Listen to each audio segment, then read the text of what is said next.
Hello, Assalamu alaikum wa rahmatullahi wa barakatuhu, and welcome to hashtag What the Patriarchy, where we are working to completely uproot the patriarchy.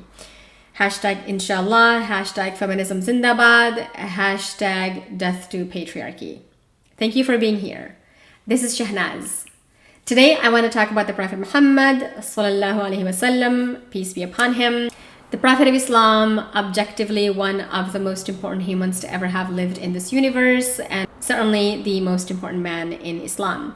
I want to start the discussion with the recognition of Muhammad's status in Islam and I think in general as a mercy on humanity. I accept this and I do deeply believe this, but for me, as for many other Muslims, this doesn't mean that every single thing that the Prophet Muhammad did is an act of mercy. So in today's episode, we're going to emphasize that the Prophet Muhammad was a complex figure like all of us, and our relationship with him as a Prophet of Islam, as a human, as a man, aren't simply just plain good or bad or consistently good or bad, but that they can change from context to context, topic to topic. They can be very complex as well, and those complicated relationships are necessary and totally valid. So loving him doesn't mean accepting and modeling every single thing that he did and said, because among a bunch of other objective facts, he was constrained like all of us by specific contexts, cultural, social, political, personal, and so on. I'll begin with his character and his personality, some of his personality traits. I'll talk about his relationships with his own daughters, and then also with women who were not related to him, his daughters and his wives, and then also women who were not related to him. I'll address the question of loving him. Sure, we do have to believe in him as Muslims, but does that also mean loving him? And what does it mean to love him? Some of the specific things that I'm going to talk about are things like his multiple marriages. I'll discuss a couple of things that he did himself that he wouldn't allow other men when his own daughter's peace of mind was at stake, as well as how he broke treaties and possibly didn't apply specific Qur'anic verses just to protect women. So in terms of his character and his personality, like, he was a very generous, very compassionate person. He cared about people regardless of how they treated him. There's that very famous hadith of the woman dumping garbage on him. And when she doesn't do it one day, he goes and checks in on her to see if she's okay. It turns out she's sick, and she's like, "What are you doing here? I hate you. Why are you visiting me? Why are you checking up on me?" And he's like, "Well, because you dump your trash on me every single day and you didn't do it today, so I got worried." And then there's the other hadith where he stands up in respect, out of respect for the deceased, when a non-Muslim person's funeral procession is taking place, and the idea is respect the dead no matter who they are and no matter who you are. We also know that he had a very good sense of humor. I have a friend who is doing a whole dissertation on humor in the hadith, and including the Prophet's own humor. So when that's out and when she publishes it, inshallah, I will let you know. And we also know that he was a very, very secure man. He was very secure in his masculinity. And this is something that I don't think most Muslim men get or appreciate. Listen, Muhammad was incredibly secure with his masculinity. Okay? His relationships with his wives and with other women speak to this, the fact that he didn't let the insecure men of his community dictate how he was going to treat women, whether in his own family or outside of his own family. His wives challenged him, other women challenged him, they asked him difficult questions, and so on. And he didn't shut them down the way that we get shut down when we ask difficult questions of the patriarchy today. He didn't say, "Oh, you can't ask such a question," or, "that's crossing a boundary," or "you're no longer a Muslim because you asked that question," or "because you're thinking those things." But today, when Muslim women ask questions, especially questions that the patriarchy, that Muslim male scholars of Islam don't have answers to, or that they're just not competent enough to answer, they shut us down. And if you don't believe me, try Googling or just looking on YouTube for any question that a Muslim woman is likely to ask, like, "What do we get in heaven?" And watch how the male scholar, the male speaker, shuts her down and also just attacks all women in his response. women's questions, our questions today get dismissed as modern or feminist or Western. These men get so angry and so emotional in the bad way that they start shouting in response and go on irrelevant tangents attacking feminists somehow, because we have apparently given Muslim women the confidence to dare to ask questions. But the Prophet? Salama once asked him, how come the Quran never addresses women directly? Why is it talking to men only? And fun fact, speaking of how the patriarchy responds when we ask similar questions that clearly were asked over 1400 years ago, I once did a conference presentation on the audience of the Quran, and I asked the identical question. And much of the audience got really angry in response. Much of the audience was Muslim. And one person, a Muslim man, even asked me what the point of such a question is. Now, I'm not going to point out what kind of privileges you have to have in order to think that such a question is irrelevant. But when Salama asked this question, the Prophet was totally chills about it. The tradition tells us, the tradition by which I mean the hadiths tell us, that the Qur'anic verse 35 of chapter 33 was revealed in recognition of Salama's question. The Prophet Muhammad does not shut her down. He does not silence her. He does not go, astaghfirullah, you have to repent right now. But personally, I'm not convinced that 33-35 is a response to her concern. I think she was asking something else, and I think the tradition has misunderstood her question. I don't mean to say that the Quran, that God misunderstood her question. I am saying that our interpretation of this episode is not correct. But I'll talk about the Quran's audience in a different episode. The point here is he was secure in his masculinity and in his Islam, so that when a woman challenged him or a woman asked him a very difficult question, he didn't silence her the way that we get silenced when we ask similar questions today. Another time, when the Quranic verse 33:51, verse 51 of chapter 33 is revealed, telling the Prophet Muhammad that he can go to any of his wives whenever he feels like it, that he can change his mind about who he goes to when. Aisha, one of his wives, has opinions about this, and she tells Muhammad, and I love this, watch, okay? She says, "Ma ara rabbaka illa yusari'u fi hawak." A rough translation would be something like, oh, how God hastens. Your God, Rabbak.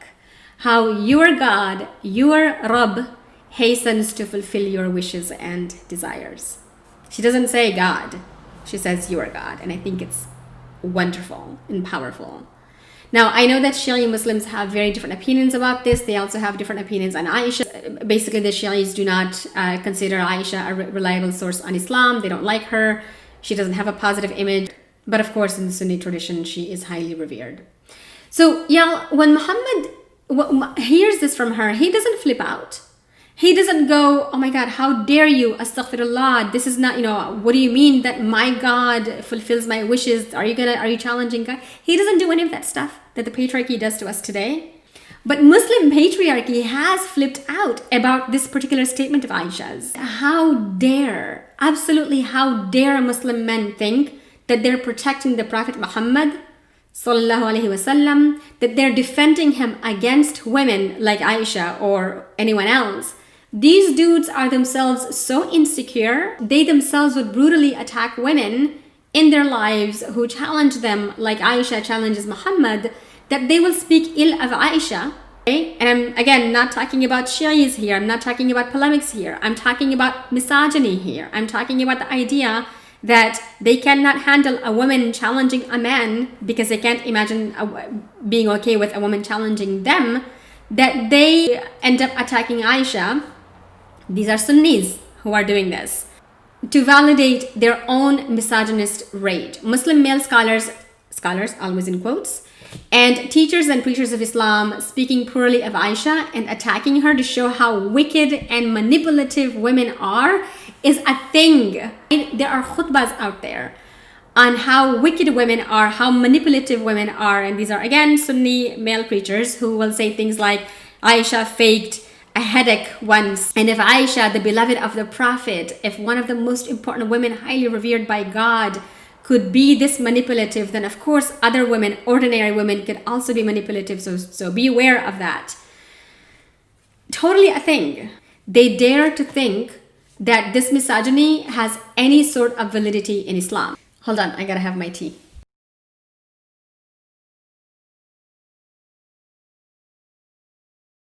Okay, so if Muhammad didn't have an issue with women challenging him and speaking this way to him, who the hell do these misogynists think that they are to criticize Aisha on behalf of the Prophet Muhammad? But the truth is that they're not doing it on behalf of the Prophet. They're doing it for themselves. They're doing it on behalf of the patriarchy. They're afraid of the possibility that more women like Aisha and Salama and other feisty, brilliant women basically would be in their lives and challenge the patriarchy. They are afraid of what these women represent. And what do they represent? Critical thinking, brilliance, smartness, resilience, and a challenge to the patriarchy.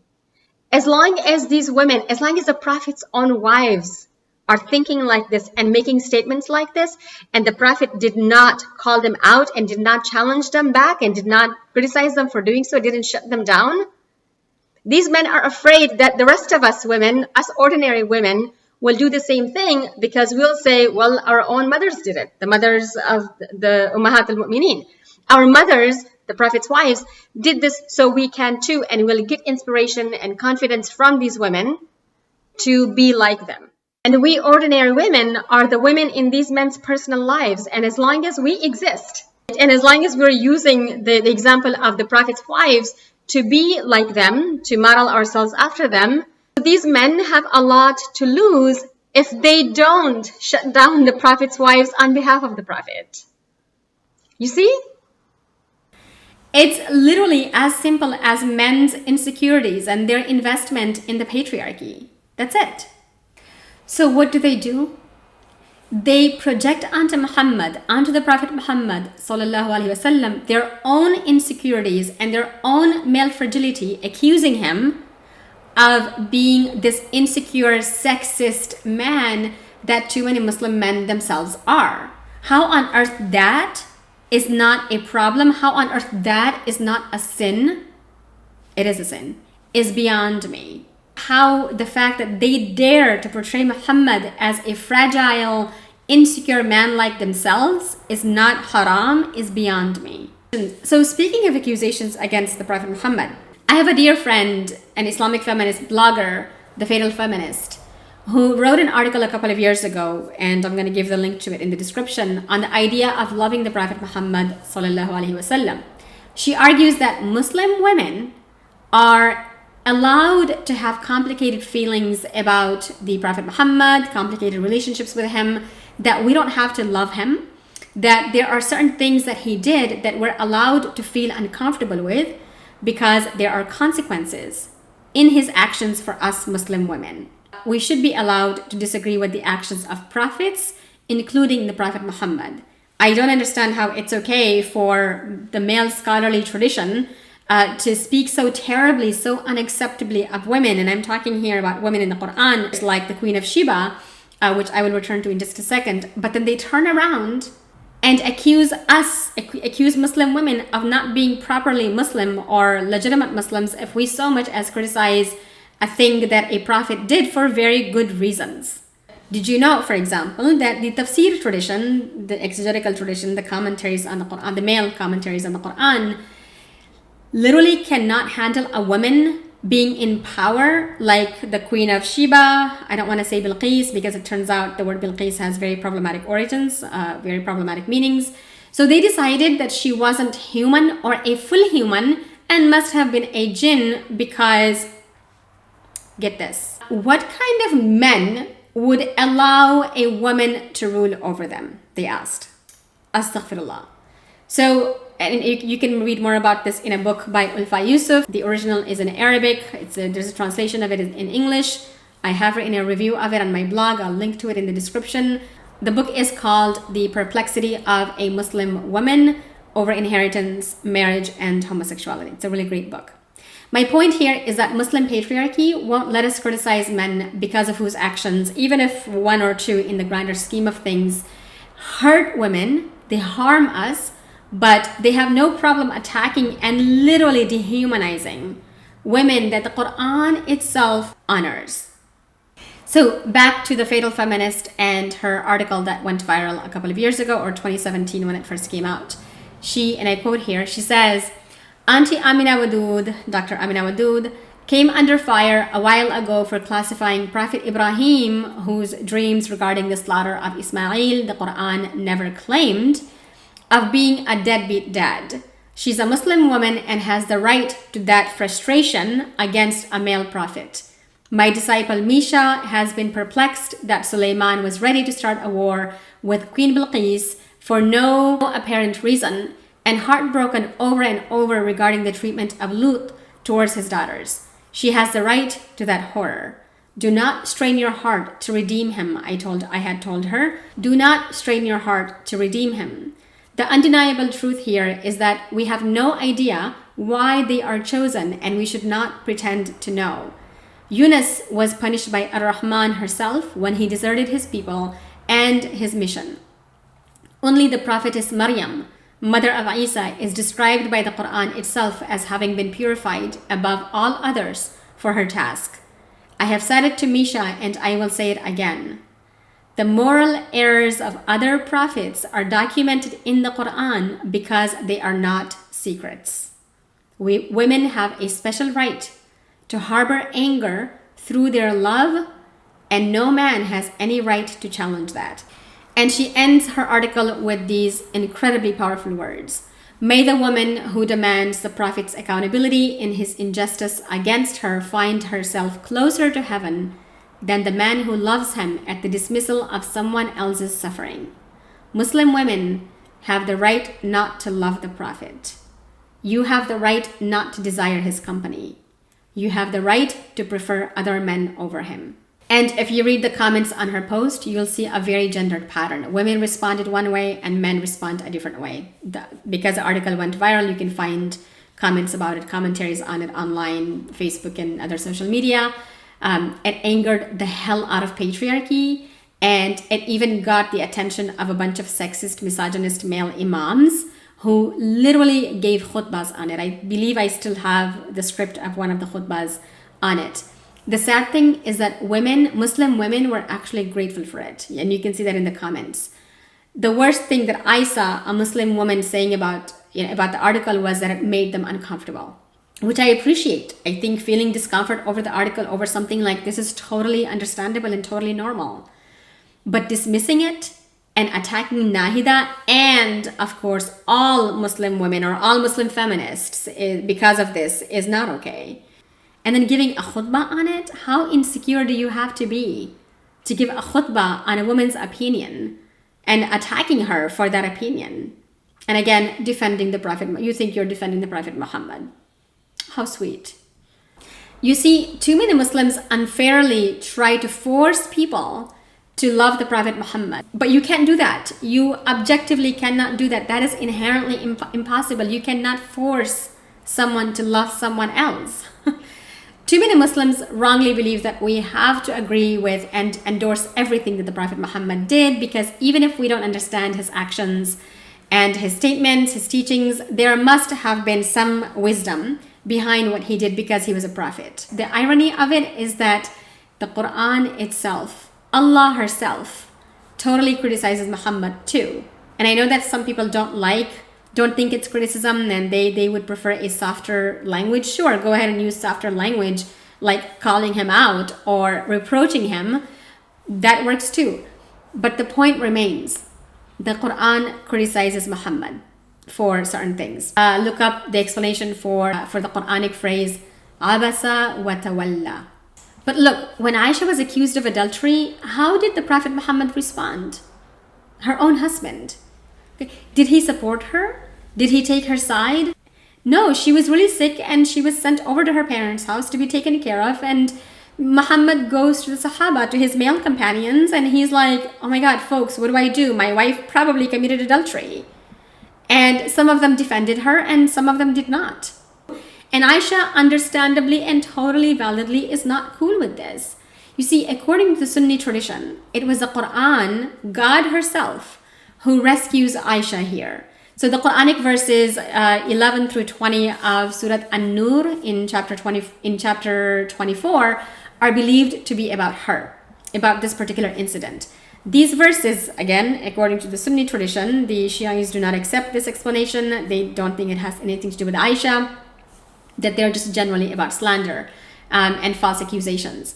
So according to the Sunni tradition, these verses were declared her innocence and introduced a punishment for her accusers. And they're revealed while Muhammad is visiting her at her parents' house, and he says, "Oh, Aisha, you're innocent because God said so." And Aisha's mother is like, "Oh my God, hey Aisha, you have to thank the Prophet because he saved you." She says, "No, I'm not gonna thank him. I'm not gonna thank anyone but Allah for saving me." She's like, "All of you heard the rumors. None of you believed me that I was innocent. All of you suspected that I was probably lying, and it's only Allah that saved me." So clearly she doesn't approve of Muhammad's way of handling the whole thing. And then something about his polygamy. This is going to be relevant for a later point that I'm going to make. In all of his marriages, he doesn't ask any of his wives for permission before he marries a new woman. None of his wives were okay with his multiple marriages to other women. And when he wanted to marry Salama, she specifically refused initially because she's like, "You have too many wives." And Muhammad tells her, "I'll pray to Allah to remove that jealousy from your heart." See, this is the thing. This kind of dismissal of women's feelings about realities that affect them negatively is frankly not okay. Why is it jealousy when a woman doesn't want her husband married to or dating or being with other women, but it's not jealousy when a man doesn't want his wife having multiple partners or multiple spouses or multiple husbands? As a Muslim woman, I am inherently affected by such language and the Prophet's choices. But again, the whole point here that I'm making is that he was complicated. So there's the way that Muhammad loved women as people, right? The way that he protected them from harm, the way that he fought the patriarchy of his time, really significant things. Fatima Marnisi, an author whose book I have covered in a previous episode, suggests that he did whatever he could, that his role was complicated, and that he had to try to win as many different sides and as he could, try to bring all these different competing viewpoints around him together to form Islam. And I mean, the fact that when he was married to Khadija, he was married to her alone is significant, right? Sure, we can speculate here that, that maybe the reason that he didn't marry other wives when he was married to Khadija is because Khadija was his boss. But honestly, their relationship sounds way too healthy and secure for this kind of fear and insecurity. So Muhammad wasn't afraid of her and she wasn't afraid of him. So clearly he wasn't a greedy, exploitative man, and he wasn't inherently polygamous. Then you also have something like his relationship with his daughters and women that he's not married to. We know that he loved Fatima to death, and the Sunnis and the Shias agree on this. Apparently, when he would be leaving on a journey, Fatima would be the last person that he would visit and say goodbye to. And when he would return, she would be the very first person that he would go and see. But of course, a father's immense, unbreakable love for his daughter isn't necessarily sufficient evidence for his respect for women. But what I'm saying here, of course, is that he's complicated, right? So while he himself is married to multiple women, but when Ali wants to marry other wives while being married to Muhammad's daughter Fatima, Muhammad is like, "How dare you even think about it?" And he would not let Ali marry other women. What the heck? Right? Muhammad even taught Fatima all about the nikah contract and being able to stipulate in her contract that her husband cannot have other wives while he's married to her. So one can argue here that, well, as a prophet, he trusted himself to be a good husband to multiple wives and he didn't think that other men were capable of it. Okay, then you know what? Why can't you just outright explicitly forbid it to all men? Why forbid it only to Ali? Similarly, if we accept the idea that Muhammad married Aisha when she was a child, which I will talk about in just a second, get this. apparently some older men wanted to marry Fatima when she was a kid, when she was a child. And the Prophet Muhammad found that so disgusting. And he was like, hell no. And then there are Muhammad's other daughters. Listen, Zainab was married to a mushrik, a polytheist. And Muhammad never did anything about it. He never declared them divorced. He never pressured her to divorce her husband. So Zainab married her cousin Abul As before Islam. She stayed married to him for 2 decades. And no, he didn't convert to Islam until like the very, very end, almost at the time of her death. And in the 2 decades that they're married, Muhammad never, ever declared Zainab's marriage invalid or told her to divorce him. And y'all, Abul As here, Zainab's husband, isn't even a regular mushrik. He is literally actively fighting against Muhammad and the whole of Muslim community. He's fighting against Islam. He literally fought in Badr, and he is repeatedly captured by the Muslims, and Zainab keeps protecting him and keeps paying his ransom and getting him back. This one time, Zainab tells her father, Muhammad, that she is protecting her husband. And you know what he does? He introduces a new law that says that whenever, at any time when somebody is seeking protection with you, no matter who they are, your enemies or not, you must absolutely grant them that protection. And you cannot turn them in to whoever it is that they're running from. How this is not an immense, powerful gesture of the Prophet's love? I don't know. The sources disagree on what exactly went down. Like, supposedly Muhammad tells Zainab that, hey, you can't sleep with him until he accepts Islam. But this cannot be true because Zainab is pregnant at the time of her death. But my point here is that Muhammad literally breaks an apparent meaning of the Qur'anic rules of marriage to mushriks for his own daughter. And his other 2 daughters, by the way, also Kulthum and Ruqayya, were also married to mushriks, the sons of Abu Lahab, of all people. But those marriages ended because Abu Lahab, not Muhammad, didn't want his sons to stay married to Muhammad's daughters.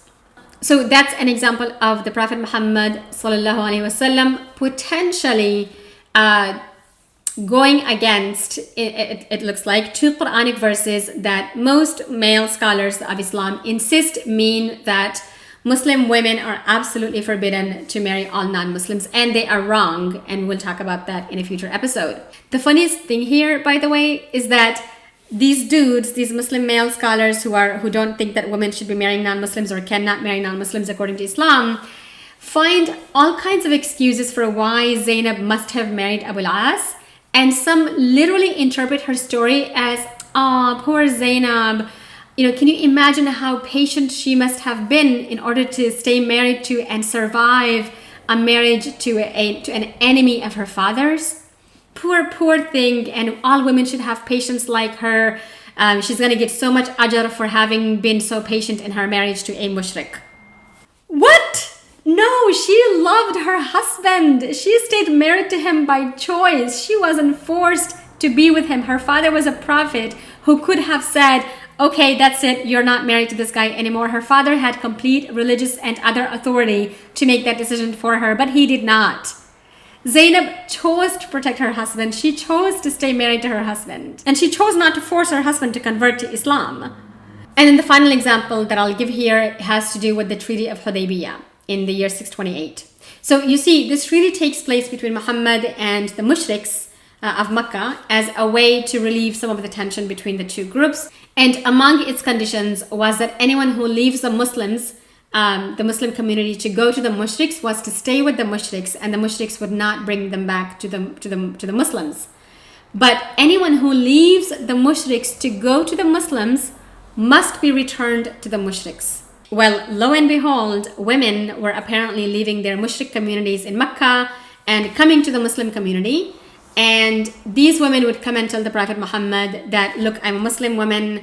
I don't feel safe going back to my community. My brothers or my husband or somebody's coming after me.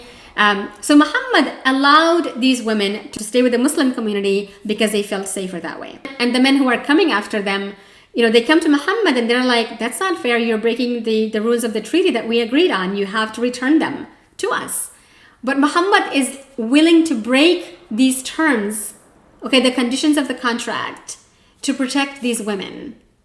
And there's a whole Qur'anic verse in Al-Mumtahina, verse number 10 in chapter 60, that endorses his decision or may even be the source of his decision. But again, for me, the point is that he is willing to break terms of a treaty in order to protect women. And just like he protected Fatima from polygamy, just like he protected Zainab from divorcing a man that she loved and was happy with, he protects Kulthum and all these other women who are coming to him, seeking protection with him from their communities after having converted to Islam. But of course, the theme here is complexity. Another example of his actions and their impact. Let's assume that Muhammad ﷺ did marry Aisha when she was a child. Evidence suggests that that hadith is totally false. But if Muhammad married her when she was 6 and consummated the marriage when she was 9, and again, too many Muslims unfortunately do believe that this happened, this action of his has a direct impact on Muslim women today. Child marriage is still a thing that happens universally, to be sure, including in the United States. And a fun fact here, child marriage is not illegal in the United States. Your parents can contract a marriage on your behalf. And no, child marriage doesn't exist in Muslim communities because Muhammad did it. But too many people will use that example to validate child marriage. And because Muhammad did it supposedly, so can we. So all of this to say that Muhammad was a complicated figure. And we're allowed to have complicated feelings about all of the things that he did. And you're allowed to criticize his choices and disagree with his choices and not wish them for yourself or someone else. Okay, so recap. We discussed the fact that the Prophet Muhammad was a very secure man, nothing like what Muslim male scholars portray him as. We questioned the false claim that we're required to love the Prophet Muhammad and decided that it's totes okay to have complicated feelings about him as a Muslim woman, especially because his choices and actions have a direct impact on our lives. We discussed specific examples from his life, like his multiple marriages, the fact that he willingly broke treaties and rules and even went against, potentially, a very clear meaning of a Qur'anic verse on marriage to mushriks in order to support women's decisions, which I read as a sign of his commitment to protecting women and the marginalized. And my personal favorite thing to talk about these days, the marriage of his daughter Zainab to a mushrik man. All right, I think I need to stop here. We will continue this conversation some other time, inshallah. Okay, thank you so much for watching, and I will see you in the next episode. Salam.